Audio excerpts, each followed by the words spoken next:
Welcome to the Sharpe Way show. Yes, it is 7 p.m. on the East Coast. That means you have to look at my handsome mug. That's how it works.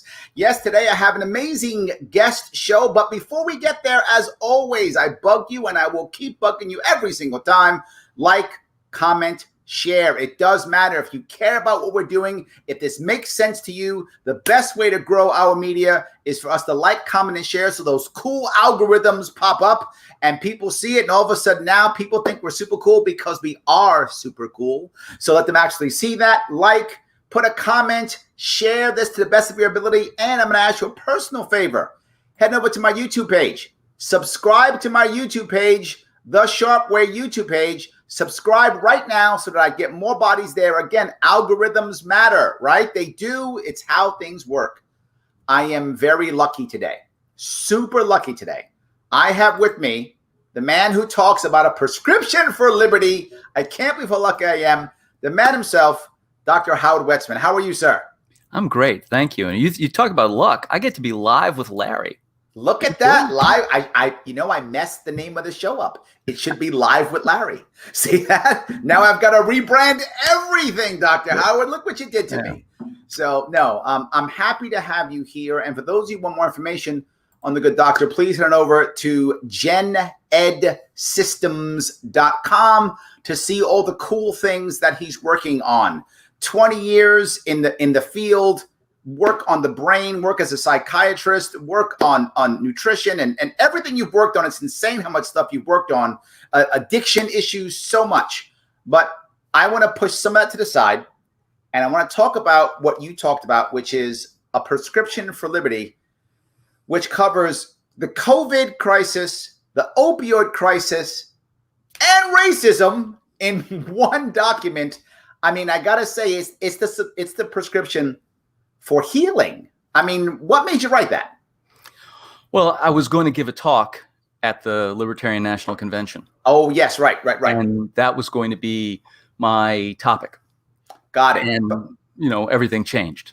Sure. But I got to ask, you bring up something that right now is very controversial. And it isn't for many libertarians, but even for some. The idea you bring up, the idea that groups don't have rights, only individuals have rights. Yeah. That is, in today's world, that's almost heresy. I don't know what it really is. I was just reading last night an amazing, I think I mentioned you in my response on Twitter, this judge's opinion. Mm-hmm. And I spent an hour reading it. It was the most amazing thing I'd ever read. And it so clearly goes back to the Constitution and says that all of these rights, that when we make someone part of a group, we take away their rights. Oh, okay. And so, I have the rights I have because I'm me. Okay. If you say, well, okay, but he's Jewish or he's white or he lives in New Orleans or he's a man, mm-hmm. I lose some of those rights each time. Why? Tell me why. Because what we've been talking about in the last, mm-hmm. 50 years of legislation has been almost the reverse, right? It's been, let's create protected groups, right? If we get together and make a protected class, then we protect rights, right? If we make mm-hmm. people who are Native Americans or African Americans or the LGBTQ community, right? We keep making bigger groups, then we protect rights. You're saying the opposite. Well, yes, and it's the judge said it so much more eloquently than me. But what he said was that each of these individuals had those rights until someone took them away as part of a group, and it's usually government force. So we don't need government to make me a protected group as much as we need government to get out of the way for me to have the rights I had in the first place. Well, it's funny you bring that up because you also talk about the idea that once we make people part of a group, that's when we kind of dehumanize them, right? Because now he's not Dr. Howard anymore. he's one of those Louisiana people. Yeah. Right. So now Mhm. he's those people. Yeah. He's not the guy that I know and love. He's one of them. I'm one of And those we've also changed left-wing it. crazy libertarians, or was it right-wing crazy libertarians? I forget. It depends on who I'm talking to. As long as it's crazy, that's all that matters. Right. Yes. But you're right. I mean, you become that, right? It almost becomes an easy way of dismissing. I've often called it, when I do some training in leaderships, I talk about the idea of a one-word story, right? Exactly. So one-word story, right? Oh, he is libertarian. You know everything about me now, right? That's correct. Yeah. Yes. Now I know who you are, and that's it. And I feel that's where collectivism begins to fail, right? Mm-hmm. Because while you may protect them as a whole in theory, I think you actually dismiss them as a group. And as individuals. Because once I'm part of a group, then what happens when someone else in the group does something you don't like? Well, you're afraid now. Right. And so it's not that man who chose to throw a brick through the window. It's one of those people protesting who threw the brick through the window. And now they're all tarred. And it's okay for me to put out tear gas because they're all guilty. They're all in the same group. It's all them. And so now we can use collective punishment, which is not American. When has collective punishment ever been American? It's not anywhere in the Constitution. It's not anywhere in American law. But we do it, and it's that slippery slope you talk about. It starts with that. I feel like once you start doing that, right, now, it's like if you ever saw that video. There was a video of during the protest. There was a video of two people who were not black, who were spray painting BLM on a Starbucks. Yeah. Mm-hmm. And then there was a black woman who says, "What are you doing?" Right? They're going to blame us for this. We're not doing this. They're going to blame us for this. And man, was she right. And the Wendy's? She was exactly right. Yeah. The Wendy's that got torched, there was video by black people of a white person doing it. Yep. Right. But it takes, unfortunately, a white man my age, another veteran, standing there, taking a baton to the hand and the side before a lot of people wake up and say, wait a minute, you just tarred the wrong individual with being in that group. Yes, absolutely. Yeah. And we have to get there, right? Yeah. But as Melissa picks up, she says, we love to put people in boxes. I think it's been our default that, okay, there's some type of bigotry, insert type of bigotry, whatever that is. The answer is to just make more boxes. If we just make more boxes, then eventually we'll be okay. Just more boxes. That'll be the issue. Yeah. More boxes. Right. Well, I'm not sure, because there is truth to what you're saying, that there's always going to be bigotry, in the sense that all mammals do seem to have an innate sense of other. That is true. Sure. But that's what makes liberty hard. That's what makes civilization hard. This is work for me. So when people walk around and say we're all racist, well, in the sense that we all have an innate mammalian sense of other. Right. Yeah, that's true. But just like your dog is trained, and some dogs are friendly to other dogs, and some dogs are wary of other dogs, we can be trained to put that innate mammalian sense away and think with our cortex and say everybody's an individual, or we can react with that and walk to the other side of the street when an other walks by. Yeah, but you use the other, and so do I, because I actually don't think that Americans or humans are actually racist. I think we're tribal. Yes, well, that's it. Exactly. It's tribal. Yeah. And that can be on race, but it can be on anything else. I mean, race is a thing that the government has made us look at in a certain way because of legal issues, but we're just tribal. We would literally say, well, I'm from New York and you're from Louisiana, so therefore I don't like you. And it wouldn't matter what race, religion, ethnic background you were. It would just be where you live. We did. Before the Civil War, we were X number of states, and they were different countries. And absolutely, before that, Irish and Welsh were different races in Great Britain. So our idea of what we call those tribes, but you're absolutely right, it comes down to that tribal other thing. But I want to go to government. You brought up something in that piece which I'd never heard of before. You called it if I get it right, tell me if I got it wrong, the academic government scientific complex. Is that right? Yeah. I've never heard that before. Well, it's been around a while. In fact, it's so old that it's in Eisenhower's farewell address. You know, the one where he warned us about the Oh, military-industrial complex? There's yes. another paragraph warning us about what would happen if government started to control all the scientific inquiry in the country. And when Mm. you look at the money we spend, the money we print, first of all, they're just the completely bogus fiat money that we Hmm. make, and we got to spend it somehow. Yep. So we're spending it on research. Now government is in charge of deciding what gets researched, what doesn't Yes. get researched. Hmm. And yes, of course, there are independent boards. I know lots of people who in academia, I was in academia, I left for this reason, that you can't get a new idea through Hmm. because you have to get it past a peer board, all of Right. whom had an idea. You can't say, hey, you've been wrong for 30 years. I want this grant to prove it, right? Right. Right. And then let's say you did your own research with your own money.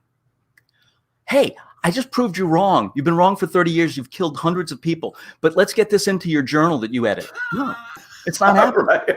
Right. That's So- good. I love that. Yeah. And they're basically subsidized by government. And Got it. Eisenhower warned us. Well, you then go to the next level, though. You don't just talk about that. You also talk about the idea that when you go to government, it's big, right? It's by default big. Mhm. So it's big data and big decisions and big policy, and every individual gets wiped away. And I remember I was watching, I watch a lot of CNN, Fox, and MSNBC, often to prepare for my Monday and Tuesday shows, right? So I was watching what I think it was Chris Cuomo's show. I'm not sure, but I think it was. And there was one of the doctors about COVID was on the show. And Chris Cuomo was a bit upset because some of his friends, in this case, had lost the business or were being attacked by the government or something like that, right? And whatever the case may be.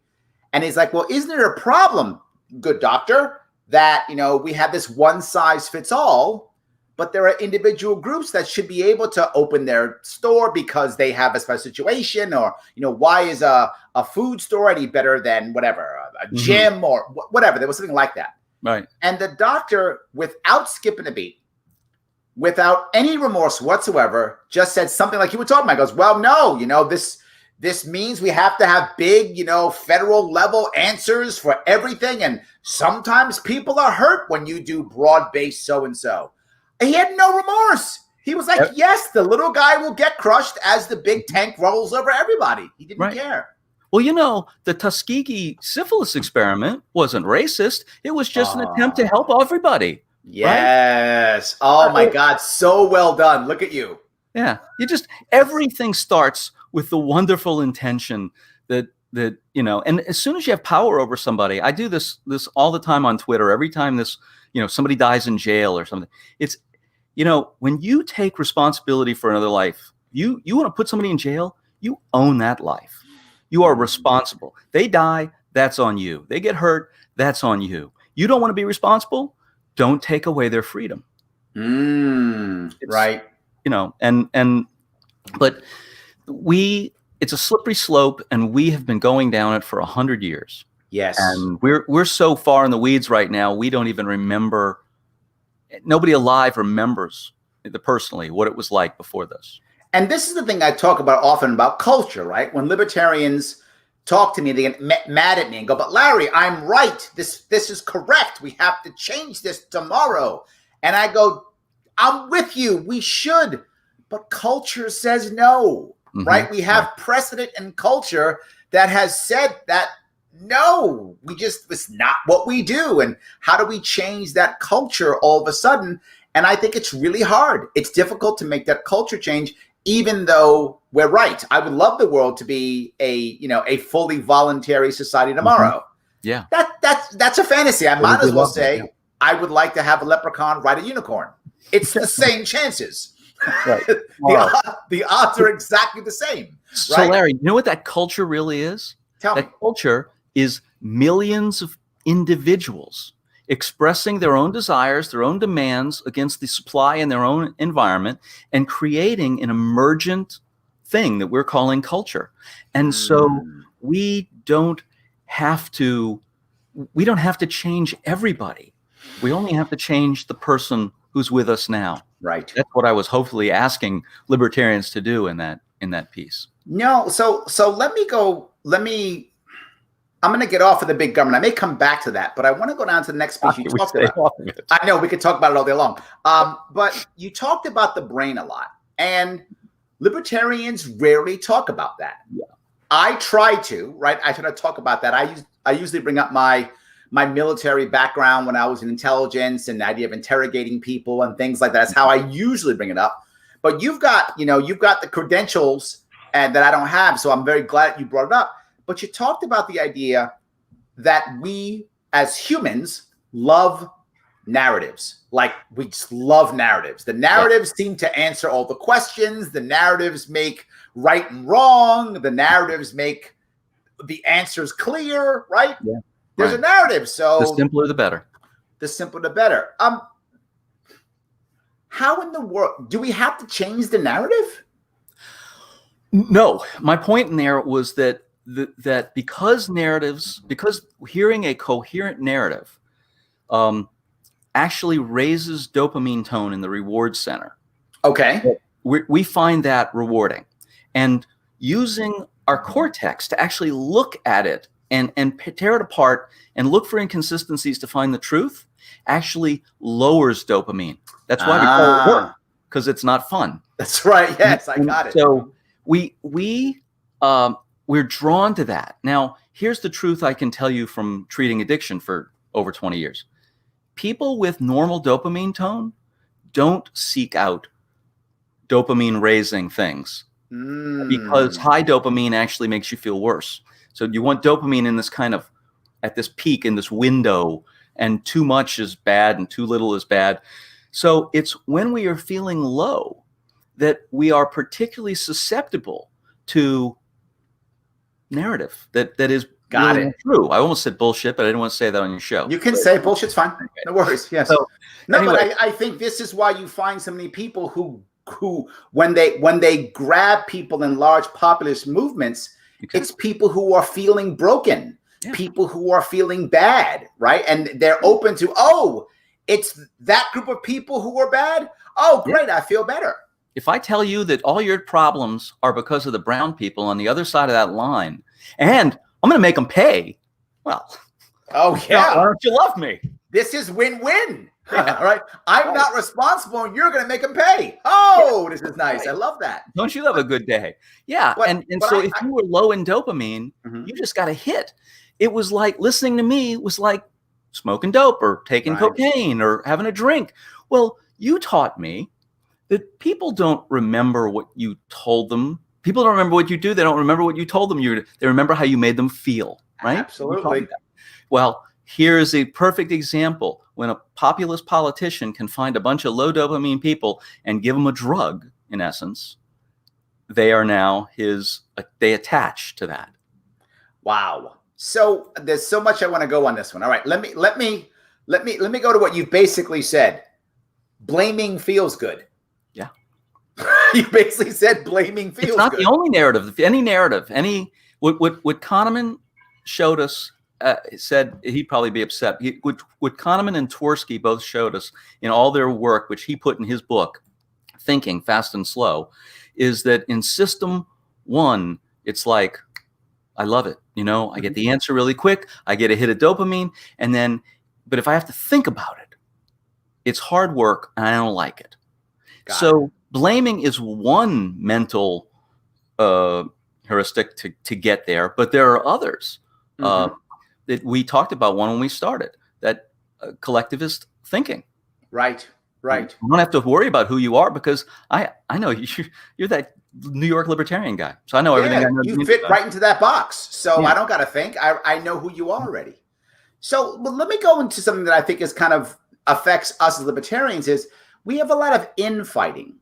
And we've actually even created narratives within. And how do I know this is everyone who calls themselves a left libertarian always tells me, if they self-identify as that, it will always tell me how the right's taking over the party. Mm-hmm. And if they're a right libertarian, they will always tell me the left's taking over the party. That's right. Yeah. I will get that every single time. They're taking over the party. It's the whole thing, and they're always fighting. And the other idea of if the narrative is we're all on the same team together, Mm-hmm. I'm not sure that's the narrative I try to preach, but I don't almost get it. Why do we fight so much? And Missy asks, what's your take on the infighting? Why doesn't the narrative of us versus them work internally in the Libertarian Party? Well, before I answer that, I just want to tell you what I'm upset about. I'm upset about who's taking over the party. This bunch of individuals who pay $25 and swear they'll never use force or fraud. I mean, that's who's taking over the party. Those horrible people. Yeah. And you know what? That's okay with me. But that's who's, and whatever they call themselves, then it's their party. Yeah. But so how do we handle the infighting? It's really just the same thing, is that this collectivist, we have to recognize our own slippery slope into collectivist thinking. Okay. We're the party of individuals who like to peg everybody in another hole. You know, do you know, I got a wonderful present from the convention. A friend of mine who went, another guy from Louisiana, went and was so kind to me that he went around, he got me a Libertarian 2020 Dad's Bods calendar. Oh, nice. He went around to people and got them to sign it. He took a lot of time to do this. He even got Star Child to sign it, who said, proudly not in this thing, and signed his name. And the thing is that we are such a collection of individuals. Mm-hmm. It's not our weakness. That's our strength. And I think Nick said something about that in his final talk at the convention. And he said, one of the donors said to him, don't go for unity. Just let everybody be them. That this party is a microcosm of America. Because it is America. We'll take anybody. So you're okay with the infighting? I'm fine with the infighting till it gets to okay. I don't ever want to fight bad speech by shutting off speech. Okay. So I'll even accept that people will use ad hominem arguments against me. I just want to be able to say in response, you realize, of course, that has nothing to, once you've gone there, you've completely destroyed your argument. Because if you're pointing at me as a person, you've lost. And I just want to counter that. I don't want to shut them out. I don't want to. You know what I look at? I want us to be like a family. And when we're not, and when we're not like a family, I get upset, right? I actually don't mind, to your point, when we battle each other about what's right and what's wrong. Mm-hmm. But what drives me crazy is when the other, which is the two parties, when one of them comes in and we jump on their side against us, that makes me angry, right? That part bothers me when we go, no, well, he or she is right, so we should support them over us. I'm like, no, we're the family. You're supposed to be on our side. No, you're right. Yes. And this is our aspect of the other. Yes. But somewhere on the road to the place you and I want to go, Larry, which is that completely voluntary society, somewhere between here and there, we're going to have a much bigger political party. 100%. And that means that others are coming in. Yes, they are. And absolutely. And when they come in, they're not going to come in and say, well, you know what? You were absolutely right. Everything you said, I was wrong for 30 years. Yes, exactly. Like guys in that peer-reviewed journals, they're not going to admit. They're going to say, but okay, I understand that. You've read a lot of books, a lot about Hayek and stuff. Yeah, but don't you think that we need a group of people to tell us what to do? Or, I remember, this is a story I tell often, that it was one of my first years being libertarian in 2012. That's when I joined the party. And in 2012, I'm either at a Queens meeting or a Manhattan meeting. I forgot which one. And a guy comes to our meeting, interested in libertarianism, and he literally says this, like, well, you guys, I know you don't like government, but you like NASA, right?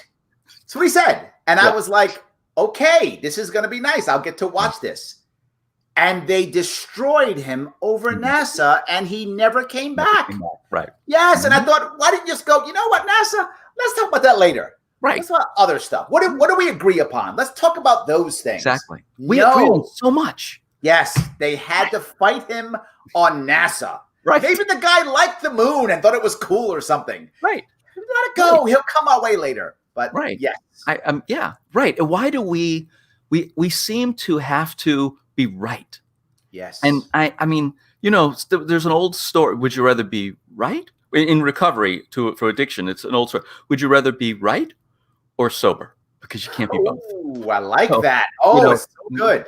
And so you learn to give up being right, because it's not really that important. When you're really at the end and you have nothing left. So what I teach leaders is I say, good leaders don't need to be right now. They can be right later. Mm-hmm. Right. So just be quiet, deal with the issue, and if you are right, then you can say, good, see, I was right. And if you're wrong, nobody knows you were wrong because you kept your mouth shut. If I'm really right, then I don't have to say a word, because everyone will come around to my opinion later. Yes. So what it's about, really, this infighting, is about being recognized as right. Yes. Oh my God, yes. So true. People want to be recognized. They want to feel important. Absolutely. It's funny. Melissa brings up, do you want to be right or be in a relationship? Exactly right. Yes. You have that choice. It's not both going to happen. Right. I often will tell people, oh, great. If the more you say I'm right, the less friends you'll have. It's just like that. It's how it works. You get to have I was right on your tombstone that nobody will visit. Don't we always say good ideas don't require force? Yes, absolutely. Right. Absolutely. Yes. Well, and Michelle, she was right about motivational interviewing. Do you know? Let me go back there. Yes, go ahead. Mm-hmm. Two people in my field, when I put that piece out on Twitter, contacted me and said, "It sounds like you're trying to teach him motivational interviewing." And I said, "Yeah, actually, it's right." See, Melissa's smart. She knows. Absolutely. She got it. But the next piece is, Michelle brings up, she says, how about meeting in the middle? And I can't tell you how right I think Michelle is, but you bring that up. You talk about the idea that telling people they're wrong not only doesn't work, it actually puts them deeper into their own agreement or thought process, right? Right. It's actually counterproductive. It's telling them they're wrong. You'd rather move to acceptance first. Mm-hmm. But you make a distinction here, which I love, which is you say acceptance of where they are now. It doesn't necessarily mean agreement. Oh, no. Walk down that road for me, if you would. So, you don't have, if somebody says, I love the Department of Education, and you hate the Department of Education. I do, by the way. Yes. Well, that's okay. So there we go. If he says, I know you don't like government, but you didn't mean the Department of Education, then you don't have to say, why, yes, I did, and here's why, you idiot. You get to say, tell you go to, well, he must have that idea for a reason. Right? Why would, this is the important question, why would anyone in their right mind believe that? And the only wrong answer is they aren't in their right mind. Now, in addiction treatment, no one asks that question, and that's why our addiction treatment sucks in this country, because no one asks that question, and when they do, their answer is always, well, the guy's not in his right mind. But if we didn't do that, if we accepted they had logic, they're in their right mind, we'd come to understand the perceptions and assumptions that brought them to that opinion. So, there but for the grace of God go I. I could have had that opinion too if I'd been in those situations and with those assumptions.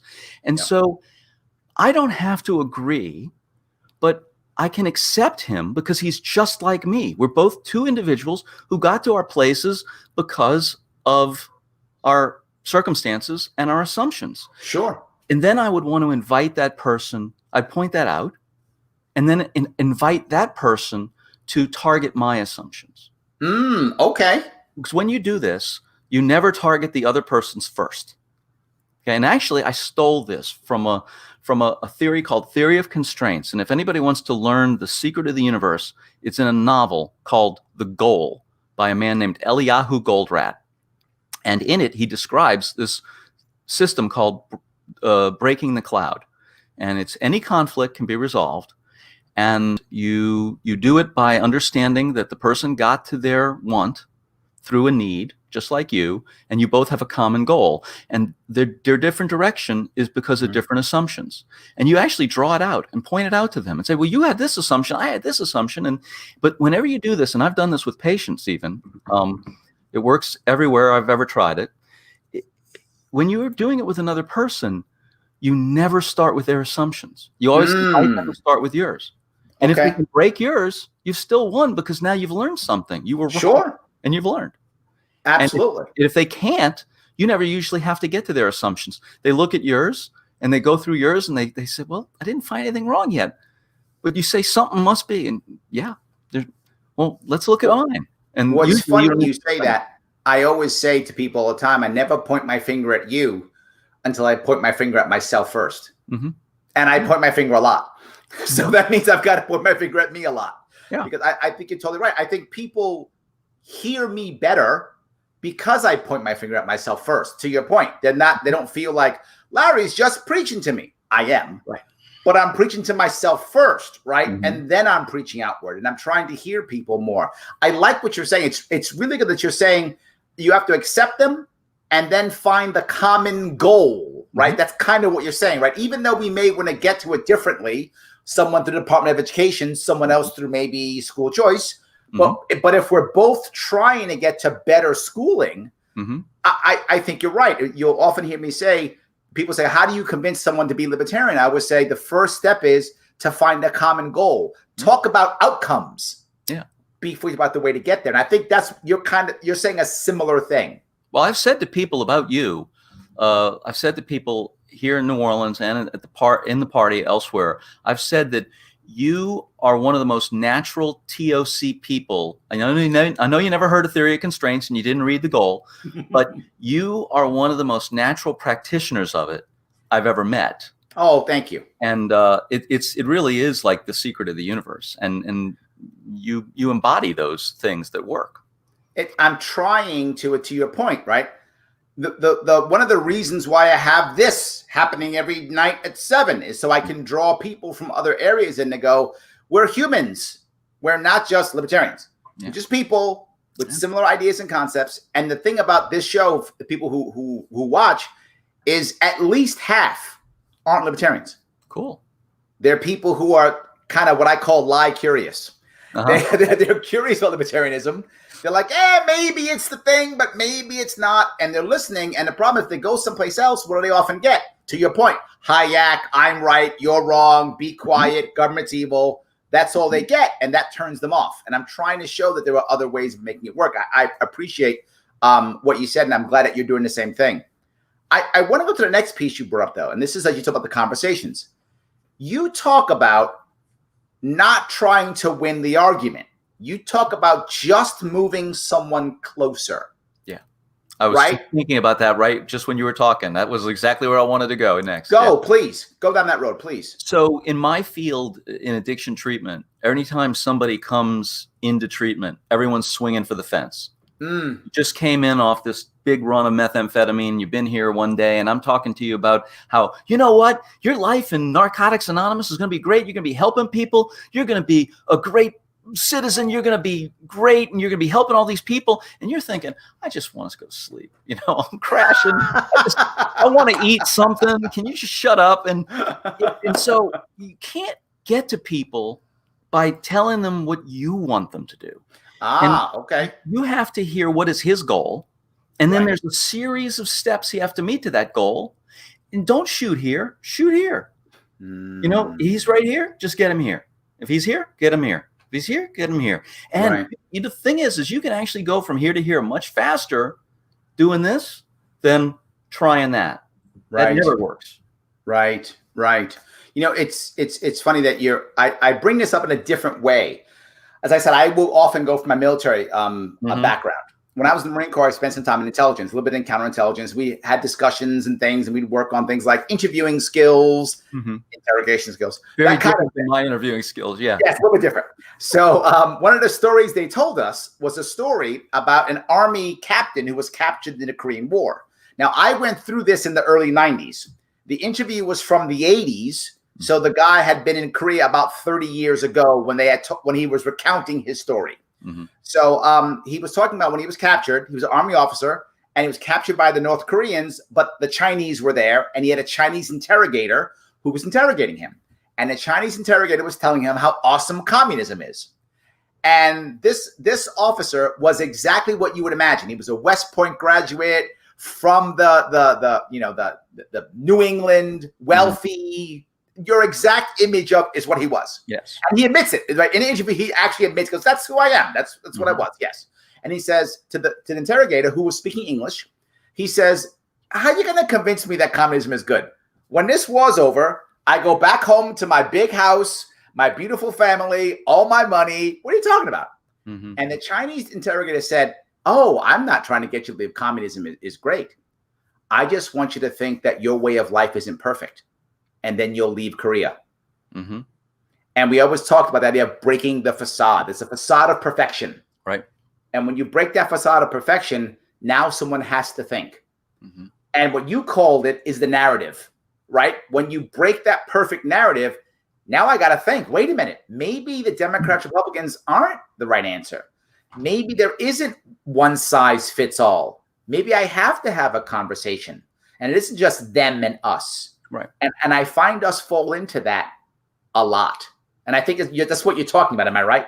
Yeah. For someone who, if you're talking to someone who's never even considered a libertarian in anything, right? Right.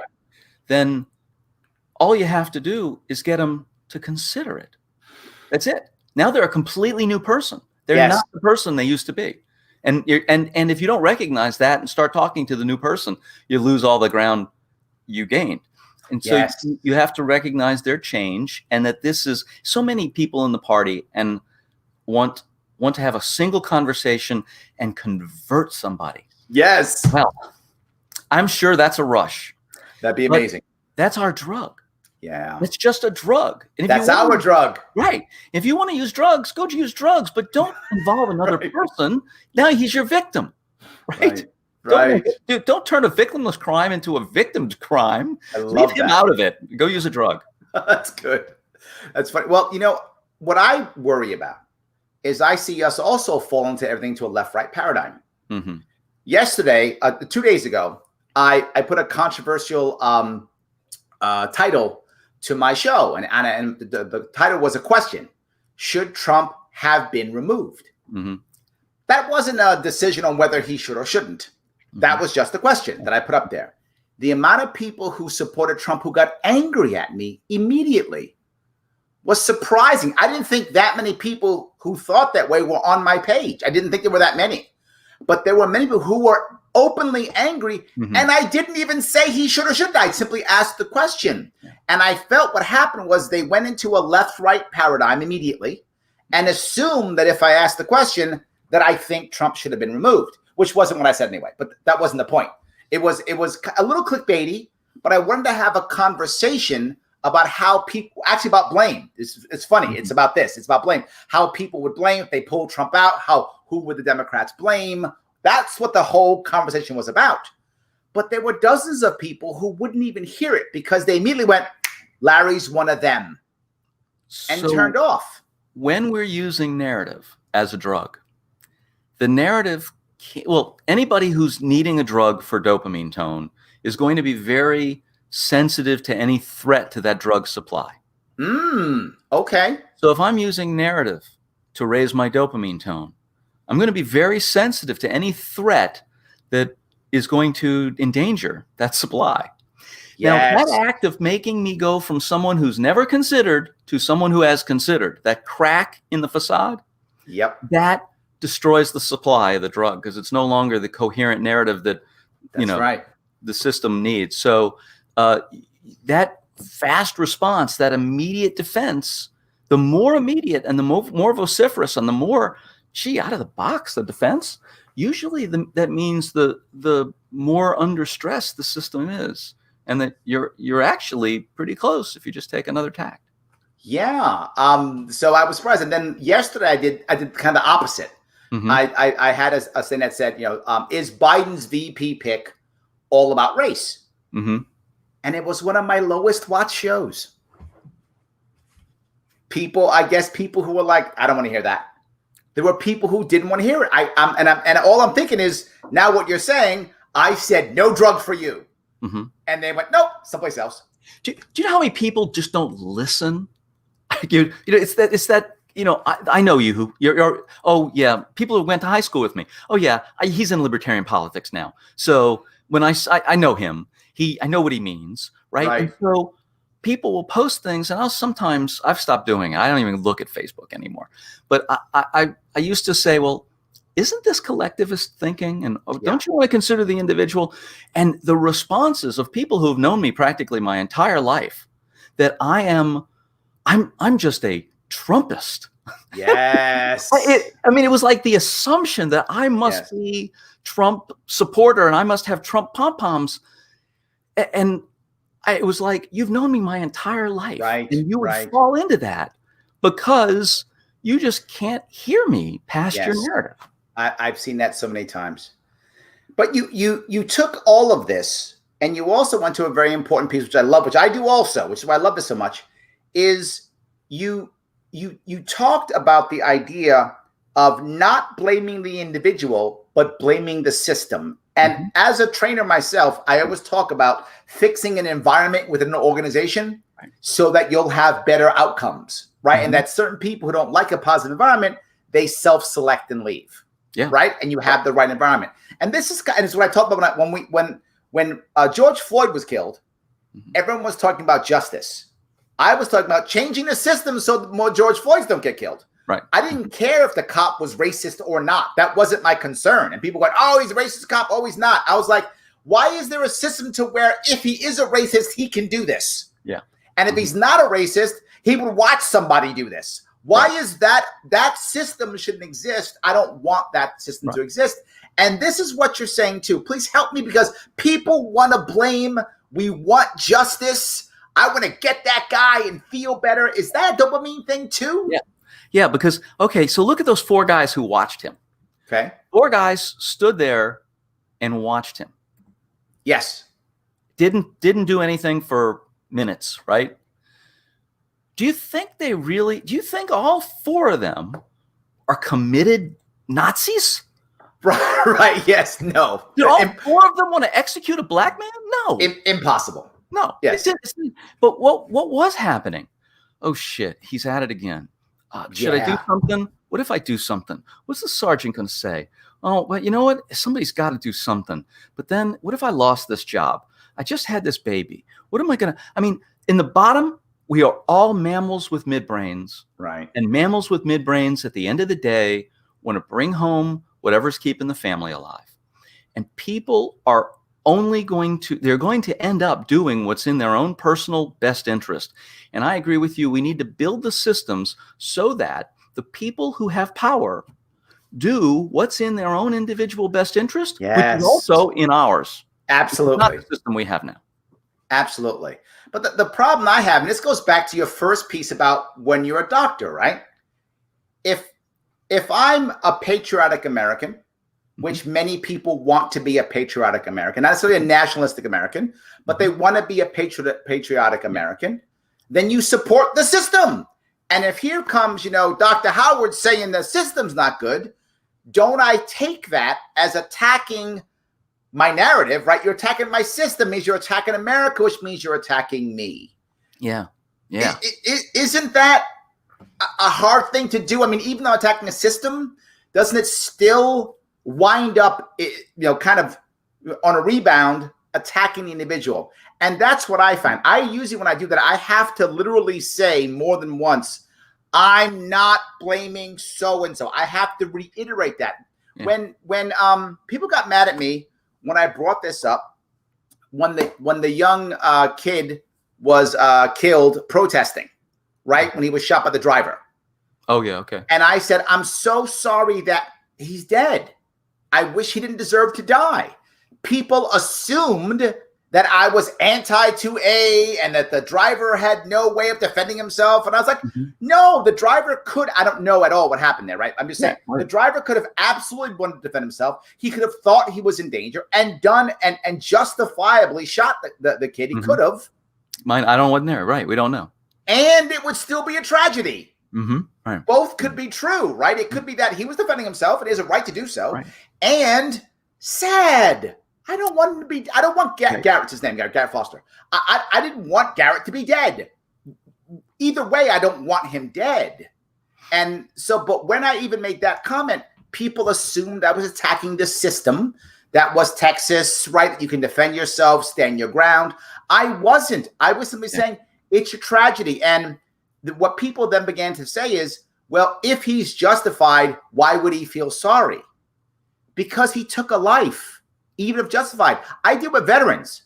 Yeah. Veterans, when they come back from, they're being literally attacked. Right. People are trying to kill them and their brothers. And they do things that cause people to die, whether it's shooting, laying off a claymore, firing an AT-4, whatever that thing might be, right? They're doing something that where someone's died, calling in an airstrike, and people are dying. They still feel bad about taking a life. There are some things that you don't get to wipe away.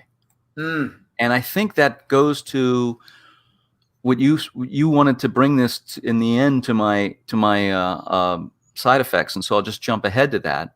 Okay. One of the side effects of a libertarian society is that tragedies such as that are going to happen. Two well-meaning people are going to find themselves in a situation where there's a tragedy. Yep. Both lives will be destroyed. One perhaps permanently, they're both permanently destroyed or changed forever. But nobody will be the same afterwards. Right. And then so wouldn't we all want a world where tragedy didn't happen? Wouldn't that be wonderful? Sure. I would love that. Oh my God. Please wave your magic wand and make that happen. Exactly. And so that'd be awesome. I think a lot of the times our intent by giving centralized authority power is a way of both of these guys had their lives altered. Yes. And one's dead and one will never be the same. Yep. Even if he thinks he will be. He'll never be the same.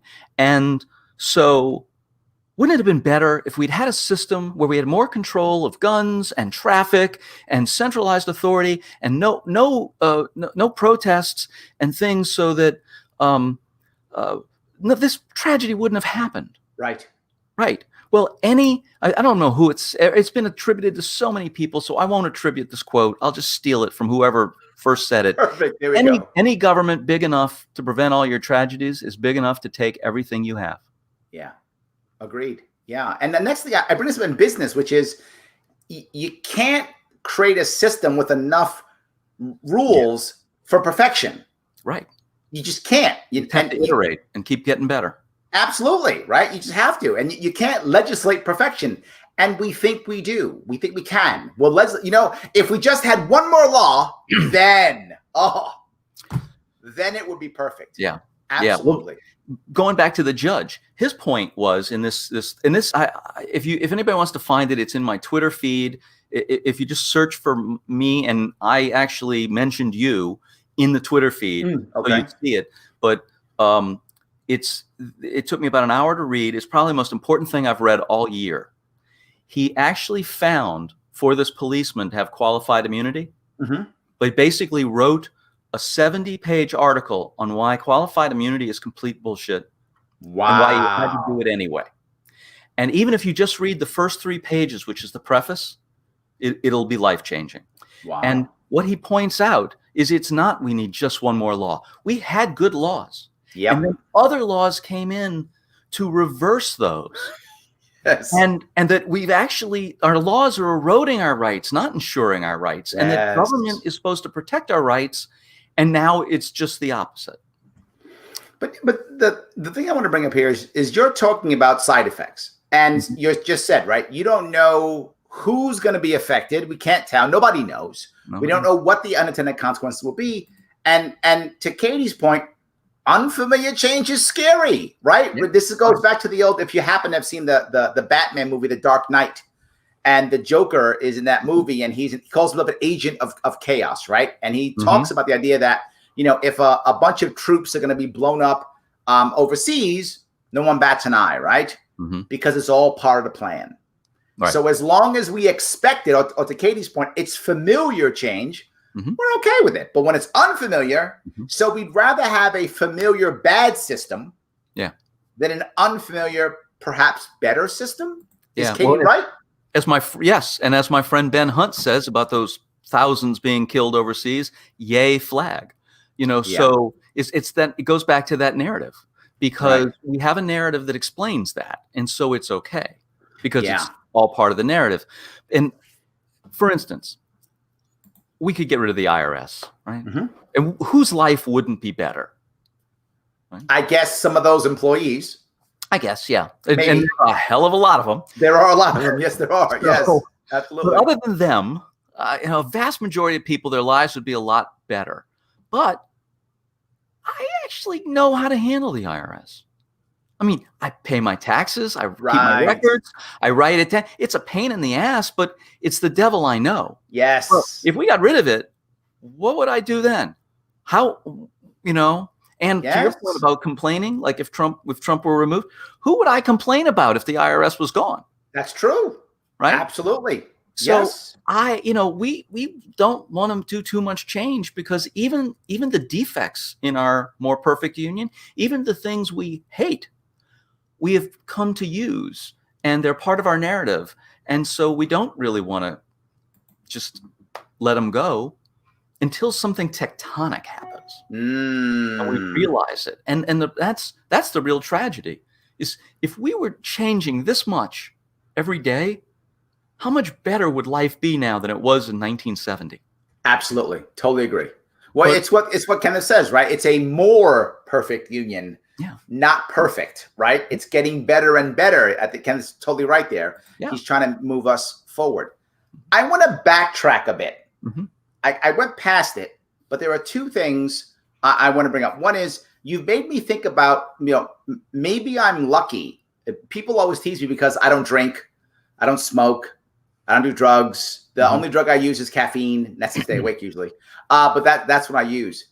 And maybe I was lucky in that I have a good dopamine thing in my head or whatever. I don't know. Maybe think about that just now by talking about that. That maybe that's why it's not my thing. And it's not that I have anything against it. I don't have any desire. Yeah. So maybe that's it. But I want to go to a bigger piece, which is big data, big government, big everything. I don't see us going away from this.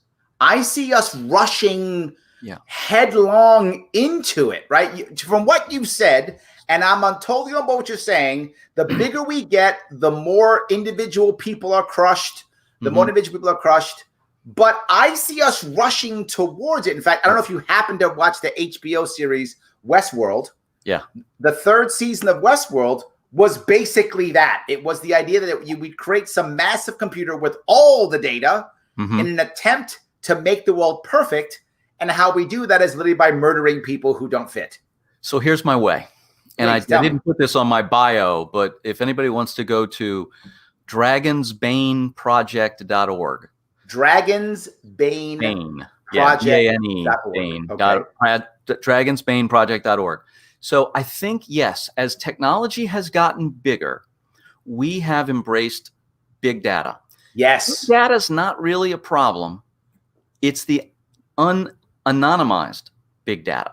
Okay, help me with that. If I had in my hand, on a thumb drive, your entire genetic blueprint, would you care? I don't know. I don't know what you could do with it. If it said on there, this is Larry Sharpe's genetics, would you care? I could identify you. I could identify relatives of you. I could tell a life insurance company you're at higher risk and they shouldn't give you life insurance. Then I care. You care, right? Yeah, I care. Now, if I had that same data, but it didn't say Larry Sharpe's genetic information, would you care now? Oh, because it would I wouldn't care. Right. You could have all my information as long as you don't know it's mine. Right. Got it. So along with technology and computers giving us this ability to do massive amounts of data, we also now have crypto, which can put into individual people's hands the ability to not only decide who gets our data, but that we get to have an open market with our data. What if instead of every time you put a picture on Facebook, Facebook said, we will pay you 50 cents for a picture. Okay. Now I get to pick. Do I put this on there to make Facebook's network bigger and I get paid for it? Or do I just donating my picture to Facebook's big data, right? So that they can sell it to somebody else and make money, like Procter & Gamble, so they'll know what I buy. Right. Sure. Well, it's our data. We should profit from that data because it's ours. And we should choose who gets it. Mm-hmm. I'm not against big data. I'm against militarized big data, weaponized big data. And as I said in that piece, and this is something I stole from Dave Collum, who is a professor in Cornell, it is when you're talking about averages, remember the average person has one ovary and one testicle. It's true. So when you make when you make policy on the average, nobody's happy. You're not making policy for anybody. But then my worry is, as we move towards big data, to your point, to the academic, government, scientific complex. Academic and scientific government, yeah. There we go. When we mix that complex together, isn't big data by default gonna be grabbed by big government and by default weaponized? I mean, is there a way of getting around it? No, that's what Eisenhower said in 1952. He said, guys, this isn't going to work well. Don't go down this road with the military. Don't go down this road with schools. And we did both. How's it worked out? Yeah. We have public school systems that have armored vehicles and bazookas. Yes. And we have government agencies that have all of our data. We have no control over it and nothing to say and how they use it. We have the FBI going to 23andMe, getting somebody's data so they can hunt down his cousin for a crime. Now, he was a murderer, they say. Okay, great. Who's against catching a murderer? But you know what? One day, it'll be a thought crime. It'll be for being a libertarian. The FBI could be wrong. Right. Exactly. He might not be a murderer. Right. Yes, exactly right. It might not be. Right. Absolutely.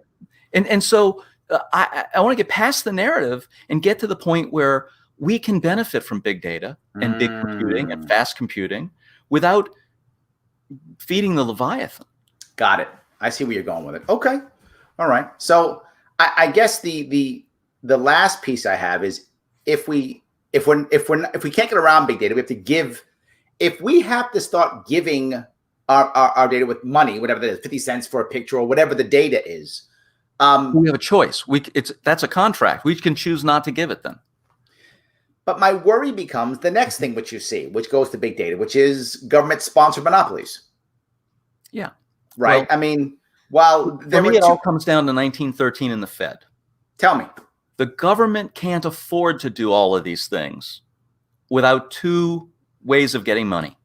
One, taking the tax from us, which was 1913, or the Fed printing it, which was 1913. There we 1913 was the year that the experiment derailed and went to where we're going now. And we're not going to get back to 1913 in a flash. We don't want to, because there were a lot of things wrong with 1913. Absolutely. Right? Jim Crow laws, a lot of bad things about America in 1913. Chinese people couldn't come into certain towns. Irish couldn't go into buildings. Yeah. Right. So, sure. No, I get it. But we can get back to the good parts where. So I want to go there now. You said also that, we should be positive, right? You're a big fan of trying to be positive thinking. Don't blame, be positive, have empathy. Tell me, give me right now the positive. Why should I feel good, Dr. Howard? Tell me the good thing that we could work. What's the glorious thing I should see on the edge that's going to all of a sudden come in? Why should you be hopeful? Why should I be hopeful? There we go. I got it. Okay. Because the real antidote to concentrated power is concentrated power. The system that has been built since 1913 on this concentration of power and this collectivist thinking and this over-socialization of risk and cronyism in our markets, it has created a situation where we now have $2,000 gold.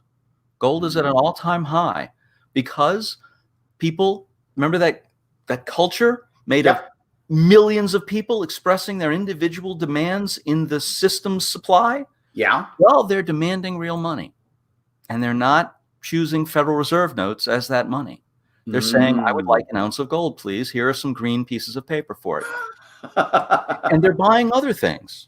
So the prices of assets are going up. Bitcoin is going up. Ethereum is going up. Things that are measurable and can't be faked and printed by the Federal Reserve are going up in relation to what the Federal Reserve is printing. Right. The government is coming up against some real limits.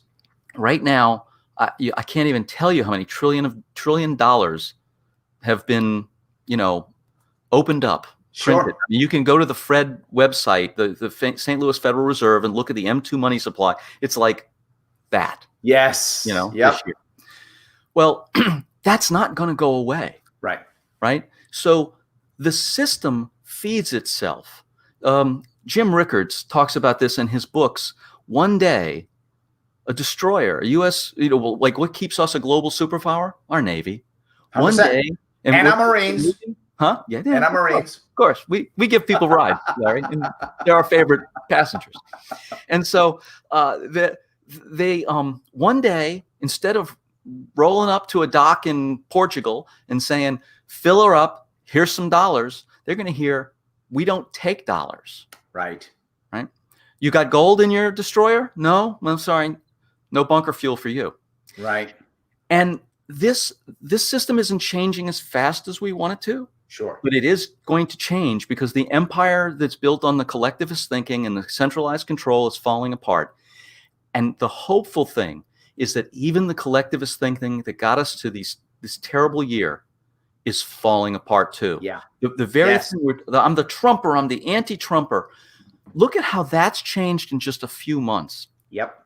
How many people have I talked to who have told me I voted for Trump in 2016 and I'm not doing it again? Yeah. Right. And the facade has cracked for enough people, or people who said, I didn't want to vote for Trump, but Hillary. Yeah. So, well, all of that, it's not about a person. It's not about a party. Yep.